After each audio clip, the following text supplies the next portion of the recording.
Oke, ini adalah studi kasus yang kedua terkait proses pembuatan program. Soalnya adalah memberikan opsi menjumlahkan atau mengalihkan dua buah bilangan dan menampilkan hasilnya. Jadi nanti tujuan dari programnya adalah program itu bisa menjumlahkan atau mengalihkan dua buah bilangan. Jadi ada dua kemungkinan.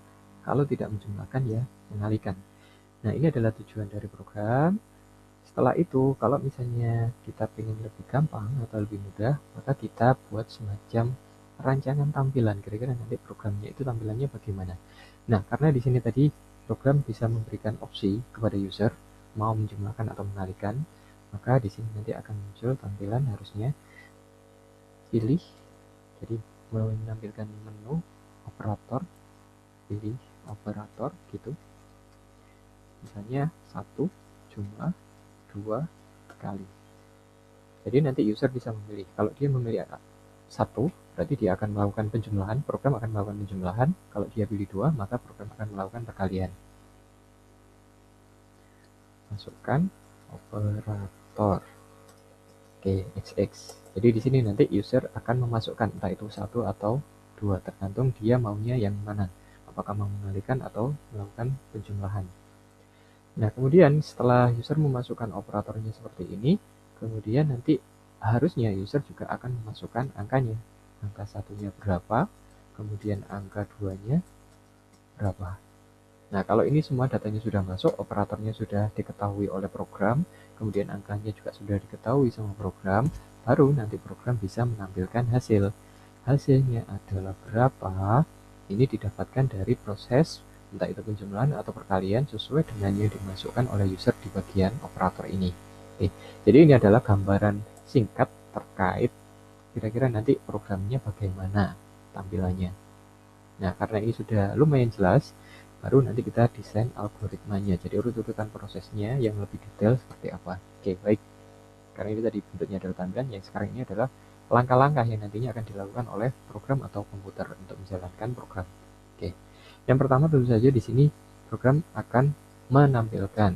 Berarti di sini tampilkan menu operator.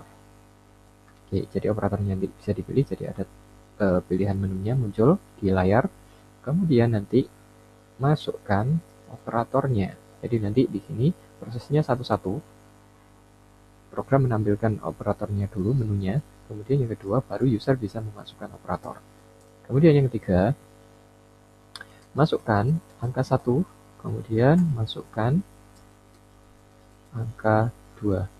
Nah, ini semuanya datanya harusnya sudah masuk operator angka 1, angka 2. Nah, kemudian yang kelima, setelah semua datanya dimasukkan, baik itu operator ataupun angka, maka nanti program akan bisa melakukan pemrosesan, entah itu penjumlahan atau perkalian, sesuai dengan operator yang dimasukkan di langkah yang kedua. Oke, nah cara yang paling gampang, kalau misalnya di situ ada pilihan, jadi nanti program itu bisa memilih apakah menjumlahkan atau mengalihkan. Kata kuncinya yang perlu kita cek, yang perlu kita pahami adalah di situ biasanya akan ada atau muncul kata yang namanya jika, maka. Jika yang dipilih operatornya tadi itu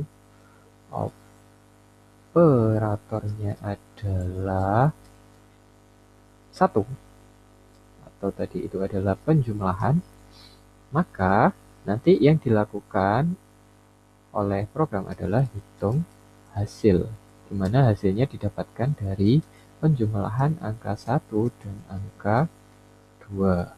Ini kalau seumpama tadi operator yang dipilih oleh user adalah 1. Jika operatornya tadi ternyata yang dipilih adalah 2 atau dalam hal itu adalah perkalian, maka program harus bisa menghitung hasilnya. Tapi hasil yang dihitung ini didapatkan dari angka 1 dikalikan dengan angka 2.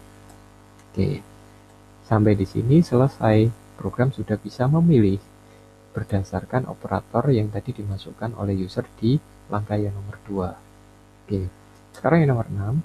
Karena ini tadi sudah selesai prosesnya, nah ini belum dicetak di layar user.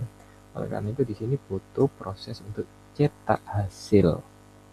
Nah, sampai di sini selesai. Tugasnya program sudah selesai karena fungsinya atau kegunaannya tadi adalah dia bisa menjumlahkan atau mengalihkan berdasarkan angka yang dimasukkan oleh user kemudian mencetak hasil. Oke. Nah, sampai di sini ini algoritma yang sifatnya tekstual. Nah, dari algoritma yang sifatnya tekstual ini bisa kita ubah ke bentuk yang sifatnya visual.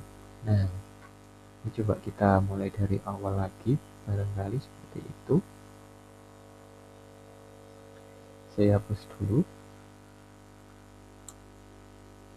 Oke, jadi sebuah flowchart seperti yang sudah saya sampaikan kemarin, pasti ada awal dan akhir, ada mulai sama selesai, di mana itu kita menggunakan simbol terminator yang ada di sini.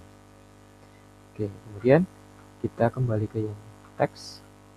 Program nanti akan menampilkan menu operator, maka di sini program akan menampilkan sebuah teks di layar. Itu kita bisa menggunakan jajar genjang antara lain. Oke, di sini tampilkan menu operator. Bisa kita detailkan, satu itu jumlah, kemudian yang kedua kali. Oke. Jadi ini adalah yang nantinya akan ditampilkan oleh program kepada user di layarnya user.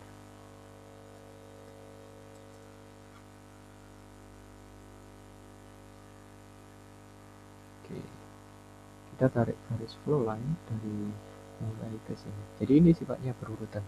Ini paling atas ini adalah yang pertama kali akan dilakukan oleh program menampilkan ini. Kemudian yang kedua di sini memasukkan operator. Jadi ini adalah proses display menampilkan. Nah, ini adalah proses memasukkan data input. Operator, apa yang dimasukkan? Operator, masukkan operator. Oke, kita tarik garis flow line. Kemudian selain itu yang dimasukkan juga adalah angka 1 dan angka 2. Kita duplikat, masukkan angka 1 dan angka 2. Oke, begitu. Ini kita tarik lagi garis flow line. Nah, setelah angka 1 dan angka 2 dimasukkan, maka nanti program akan melakukan pemrosesan, entah itu menjumlahkan atau mengalihkan. Berarti nanti ada proses penjumlahan atau perkalian. Nah, untuk bisa memecah proses atau mengalirkan proses, apakah ke penjumlahan atau perkalian, kita bisa gunakan ini decision. Ini untuk nantinya memecah proses. Operator yang dipilih tadi itu apakah 1? Kalau misalnya tadi yang dipilih oleh user, yang dimasukkan oleh user itu operatornya adalah 1, maka harusnya program akan melakukan proses penjumlahan. Nah, proses di situ kita bisa menggunakan persegi panjang atau kotak. Oke, jadi nanti program setelah tadi dimasukkan angka 1, angka 2 dan operatornya, nanti program akan menghitung hasil itu didapatkan dari angka 1 ditambah dengan angka 2. Ini kalau ternyata tadi operatornya itu yang dipilih adalah yang nomor 1, penjumlahan. Nah, ini kita tarik garis flow line yang sini. Oke, kita kasih keterangan. Ya. Jadi, setelah tadi menampilkan menu, kemudian user memasukkan operator, user memasukkan angka 1, angka 2. Nah, nanti di sini program akan memilih mau melakukan penjumlahankah berdasarkan dengan syarat yang ada di bagian decision ini. Apakah operatornya yang dipilih tadi di atas itu 1? Nah, kalau iya, maka dia lari ke proses ini. Nah, kalau seumpama ternyata yang dipilih tadi itu bukan angka 1, maka nanti yang dilakukan bukan lagi penjumlahan, tapi perkalian. Nah, itu ada di alur proses yang di sebelah kanan.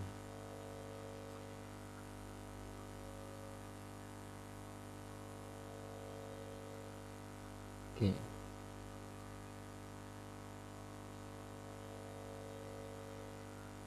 Oke, anggap aja begitu ya. Kita kasih keterangan. Yang di sini bagian yang tidak sesuai dengan syarat yang ada di decision. Apakah operatornya adalah 1? Kalau misalnya ternyata tadi yang dimasukkan di bagian sini adalah angka 2, maka berarti artinya tidak. Operatornya tidak 1, bukan 1. Maka larinya ke sebelah kanan. Dia akan melakukan proses perkalian. Nah, proses sampai nomor 5 di sini selesai. Kemudian yang berikutnya adalah mencetak hasil. Cetak hasil. Nah, hasil yang mana yang akan dicetak? Ya, sesuai dengan alur prosesnya tadi. Kalau ternyata tadi dia memproses yang sebelah kanan, berarti hasil yang dicetak adalah yang hasil perkalian. Kalau tadi ternyata dia arah yang dipilih adalah yang penjumlahan, maka nanti ya yang dicetak hasil penjumlahan.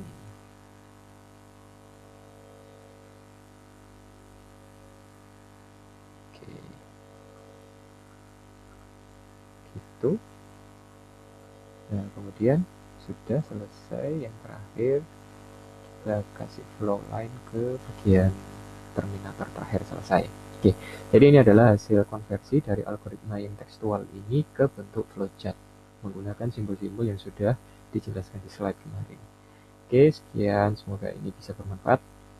Silakan dicoba lagi latihan-latihan yang ada di slide kemarin. Terima kasih.